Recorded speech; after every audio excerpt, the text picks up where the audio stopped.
This is TWiT. So I'm going to give you another beer pick from Seattle since we were out there last week. Everyone associates Seattle with super hoppy beers, but that's not entirely true. They have some other varieties of beer. And there's a brewery in Seattle called Machine House. It's in the Georgetown neighborhood of Seattle.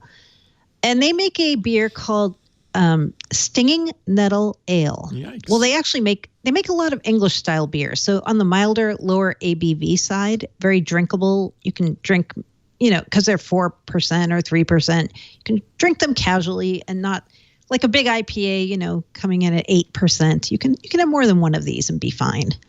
So this Stinging Nettle Ale is a beer they brew with stinging nettles. And when you cook stinging nettles, the sting comes out of them, and they just have this nice earthy, herbaceous kind of quality, which you can taste in this beer. It's one of the seasonal beers that they make at Machine House. And believe it or not, I learned this today. Hops are a distant relative of nettles. Oh. So you could technically make a beer without hops and use nettles in place of the hops. That's interesting, isn't it? Yeah. Yep. I've had this beer. It's really tasty. It's just different. It's not like these overpowering IPAs that I love that just knock you over the head with the hoppy bitterness. This is a mellow, amber-colored, nice, easy drinking ale.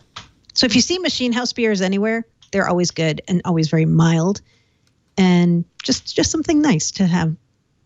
Paul's looking skeptical, but you're like, I didn't have a chance to enjoy any of your beers on this trip. I know. The keto is just killing you, Paul.